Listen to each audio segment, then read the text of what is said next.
नहमदुहु व नसल्ली अला रसूलिहिल करीम अम्मा बाद फ़ाउज़ बिल्लाहि मिनश शैतानिर रजीम बिस्मिल्लाहिर रहमानिर रहीम। सामीन कराम अस्सलामु अलैकुम व रहमतुल्लाहि व बरकातुहू। खाकसार जरील्ला आपकी खिदमत में हाजिर है। जैसा कि आप लोग जानते हैं कि आज का हमारा मौजू है कि कुरान करीम से कौन भागता है, कादियानी अहमदी मुसलमान या सुन्नी या अहले हदीस मुसलमान। तो ये इंशाल्लाह आज के प्रोग्राम में भी आपको इस बात का शरह सदर हो जाएगा कि ये किस तरह कुरान करीम से भागते हैं। जैसा कि 120 साल से आप लोग देख ही रहे हैं, हमारे पहले आबाओ अजदाद भी देखते रहे हैं और हम भी देख रहे हैं कि वाकई जब भी कुरान करीम का नाम दिया जाता है तो ये लोग किस तरह कुरान करीम से भागते हैं। हम इनके सामने एक म्यार रखते हैं कि ये है म्यार, इस म्यार के मुताबिक हम बात करते हैं। तो जब बात वाकई करनी है, जब किसी मामले को सुलझाना है, तो ये कुरान पाक ने कुछ म्यार बताए हैं, इन म्यार के ऊपर हम बात करेंगे तो मामला सुलझ जाएगा। लेकिन अगर आपने इन म्यार के ऊपर बात नहीं करनी तो फिर वो जिसे कहते हैं ना कि वो सब्जी मंडी बन जाएगी कि कोई भी आएगा, बोली लगाएगा, रोला डाल के चला जाएगा। कभी भी किसी हम नैच पर नहीं पहुंच सकते, कभी भी किसी एक वो नताइज पर नहीं पहुंच सकते। फिर हर कोई ये कहेगा वो अपनी वो राग लाप रहा है, ये अपनी राग लाप रहा है। तो इसलिए जो बेहतरीन तरीका होता है उस तरीके पर बात करने का हम इनको कहते हैं कि इस तरीके पर बात करें, यानी कुरान करीम को अपना वो हाकिम बनाएं, उसके मुताबिक बात करें। लेकिन ये कभी भी नहीं आते। तो इसी जीवन में मैं आपके सामने कुरान पाक की आयात रखता हूँ कि ये कुरान पाक की आयात हैं, इनके ऊपर अगर ये बात कर सकते हैं तो ये म्यार बनाए। अब मुझे बता दें कि मेरी स्क्रीन शो हो रही है, आपको नजर आ रही है? जी आप दोनों में से कोई बता दें, स्क्रीन शो हो रही है? जी बिल्कुल स्क्रीन पे शो हो रही है, स्कैन कोई नजर नहीं आया जी। ये आपके सामने कुरान करीम की आयत है, सूरह निसा की आयत नंबर 59 है। इसमें अल्लाह ताला फरमा रहा है फ़इन तनाज़अतुम फ़ी शैइन, कि अगर तुम में कोई तनाज़े हो जाए, कोई मसला हो जाए, कोई भी इख्तिलाफी मसाइल हो जाए किसी भी चीज में, फरुद्दूहु इलल्लाहि, तो बस उसको अल्लाह ताला की तरफ लौटाओ, यानी कुरान करीम की तरफ लौटाओ। आगे फिर अल्लाह ताला फरमाता है वर रसूल, और उसके रसूल की तरफ। फिर आगे ये बात बयान फरमा रहे हैं इन कुंतुम तुमिनूना बिल्लाहि, अगर तुम अल्लाह ताला पर ईमान रखते हो, यानी अगर तुम अल्लाह ताला पर ईमान रखते हो तो इसका मतलब ये है कि तुम्हारे में किसी भी मसले में, किसी भी अकीदे में, किसी भी चीज में इख्तलाफ हो जाए तो सबसे पहले उसको इलल्लाहि, अल्लाह की तरफ लौटाओ। उसके बाद वर रसूली, और रसूल की तरफ लौटाओ। आगे फिर कह रहा है कि वल यौमिल आखिर, तुम्हें अल्लाह और तुम्हें क़यामत के दिन पर ईमान है। फिर अल्लाह ताला फरमा रहा है ज़ालिका खैरुन व अहसनु तावीला, यही बेहतरीन और यही अंजाम के लिहाज से सबसे बेहतर है। तो ये कुरान करीम ने एक म्यार बताया है, तो इस म्यार के ऊपर नॉन अहमदीस क्यों नहीं बात करते। इसी ज़मन में फिर सूरह ज़ुमर की ये आयत आपके सामने मौजूद है, आयत नंबर 23 सूरह ज़ुमर की आयत है। अल्लाह ताला फरमाता है कि अल्लाहु नज़्ज़ला अहसनल हदीस, कि अल्लाह ताला ने ये बेहतरीन बात नाज़िल की है, बेहतरीन कलाम नाज़िल किया है। तो इस बेहतरीन कलाम से ये लोग क्यों नहीं बात करते। इस बेहतरीन कलाम से अगर हम इनसे कोई दलील मांगते हैं, ये क्यों दलील पेश नहीं करते।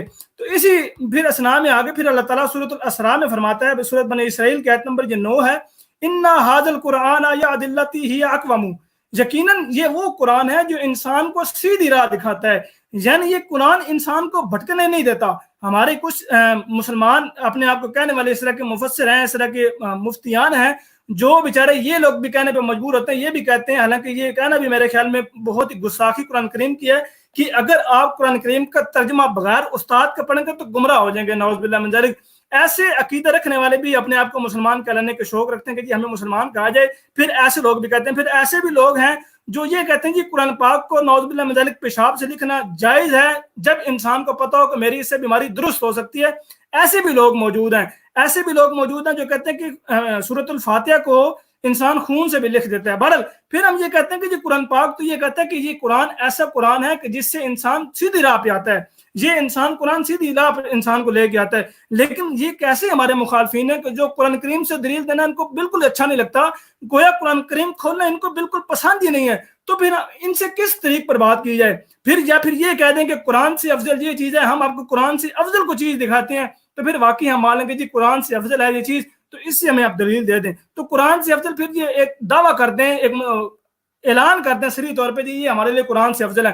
फिर हमारे बानी जमाती अहमदी हजरत मिर्जा गुलाम अहमद साहब कादियानी अलैहिस्सलाम अपनी किताब रिव्यू बर मुबाशरा बटाली व चकरालवी रूहानी खजान जिल्द 19 सफ़ा नंबर 212 पर फरमाते हैं, हमारी जमात का ये फर्ज होना चाहिए कि अगर कोई हदीस मुआरिज और मुखालिफ कुरान और सुन्नत ना हो तो खा कैसे ही अदना दर्जा की हदीस हो, उस पर वो अमल करें और इंसान की बनाई हुई फिका पर उसको तरजीह दें। और अगर हदीस में कोई मसला ना मिले और ना सुन्नत में और ना कुरान में मिल सके تو اس صورت میں فقہ حنفی پر عمل کریں، کیونکہ اس فرقہ کی کثرت خدا کے ارادہ پر دلالت کرتی ہے، اور اگر بعد موجودہ تغیرات کی وجہ سے فقہ حنفی کوئی صحیح فتویٰ نہ دے سکے تو اس صورت میں علماء اس سلسلہ کی اپنے خداداد اجتہاد سے کام لیں، لیکن ہوشیار رہیں کہ مولوی عبداللہ چکڑالوی کی طرح بے وجہ احادیث سے انکار نہ کریں۔